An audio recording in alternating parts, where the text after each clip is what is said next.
Everyone, welcome to Neelima Tirupati vlogs. ఈరోజు నేను చిన్నపిల్లలు ఎంతో ఇష్టంగా తినే స్వీట్ రెసిపీ చూపిస్తాను. చిన్నపిల్లలే కాదు, పెద్దవాళ్ళు కూడా చాలా ఇష్టంగా తింటారు. స్వీట్ క్యారమెల్ పుడ్డింగ్ అది ఎలా చేయాలో ప్రాసెస్ చూపిస్తాను. ముందుగా స్టవ్ ఆన్ చేసి కడాయి పెట్టుకోవాలి. అందులో 1 కప్పు షుగర్ వేసుకోవాలి. షుగర్ వేసుకొని దాన్ని కొంచెం కలుపుతూ ఉండాలి. ఆ షుగర్ అనేది మెల్ట్ అయిపోయి క్యారమెల్ లాగా వచ్చేలాగా కలుపుతూ ఉండాలి. అంటే షుగర్ కొంచెం కలర్ చేంజ్ అయ్యి గోల్డ్ కలర్ వచ్చేంతసేపు వేయించుకోవాలి. టెక్స్చర్ మొత్తం క్యారమెల్ టెక్స్చర్ వచ్చేంతసేపు వేయించుకోవాలి. ఇప్పుడు ఈ క్యారమెల్ టెక్స్చర్ని బౌల్స్లో వేసుకోవాలి. కొంచెంగా నేనైతే 3 బౌల్స్లో వేసుకుంటున్నాను. బౌల్లో వేసుకొని తిప్పుకుంటే అది బౌల్ మొత్తం స్ప్రెడ్ అయిపోతుంది. క్యారమెల్ లిక్విడ్ పోసేసి ఆ బౌల్స్ని పక్కన పెట్టుకోవాలి.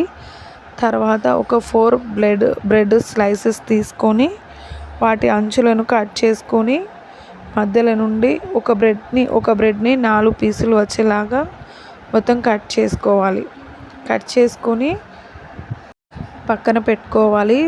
తర్వాత ఆ బ్రెడ్ స్లైసెస్ని మిక్సీ జార్లో వేసుకోవాలి.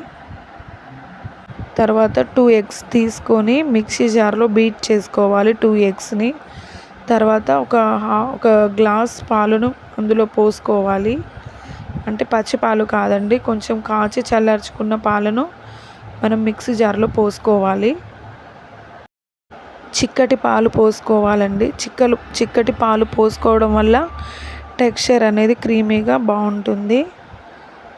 తరువాత అందులోకి నేనైతే 4 స్పూన్స్ షుగర్ వేసుకున్నాను. మీకు కావాలంటే కొంచెం ఎక్కువ వేసుకోవచ్చు, లేదంటే తక్కువ వేసుకోవచ్చు, అది చాయిస్ అండి. తర్వాత అందులోకి వెనిలా ఎసెన్స్ వేసుకున్నాను. వెనిలా ఎసెన్స్ డ్రాప్లా కాకుండా ఒక హాఫ్ మూత వెనిలా ఎసెన్స్ వేసుకున్నాను. ఇది వేసుకోవడం వల్ల ఫ్లేవర్ బాగుంటుంది, టేస్ట్ కూడా చాలా బాగుంటుంది. తర్వాత ఒక పించ్ ఆఫ్ సాల్ట్ వేసుకున్నాను. మిశ్రమాన్ని మిక్స్ పట్టుకోవాలి. క్రీమ్ టెక్స్చర్ వచ్చేంతసేపు మిక్సీ పట్టుకోవాలి. తర్వాత మనం ఎగ్ మిశ్రమాన్ని మనం ఇంతకుముందు క్యారమెల్ పుడ్డింగ్ వేసుకున్నాం కదా బౌల్లో, అందులో పోసుకోవాలి. 3 బౌల్స్లలో సమానంగా పోసుకోవాలి.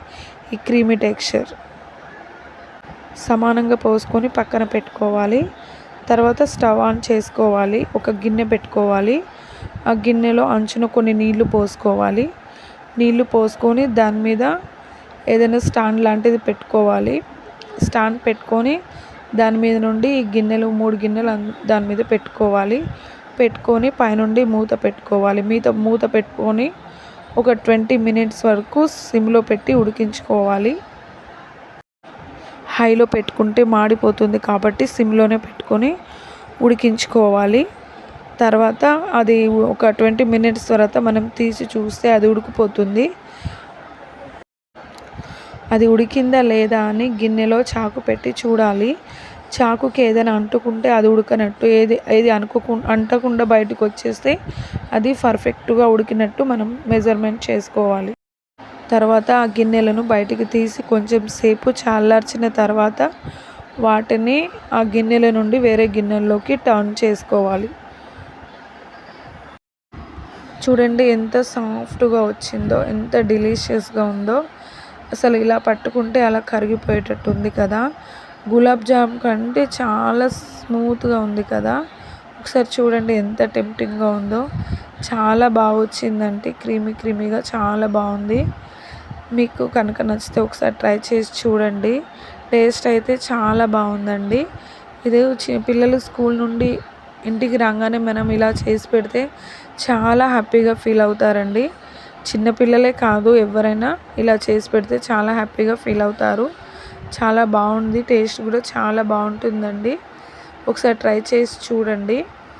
నా వీడియో కనుక మీకు నచ్చితే లైక్, షేర్, సబ్స్క్రైబ్.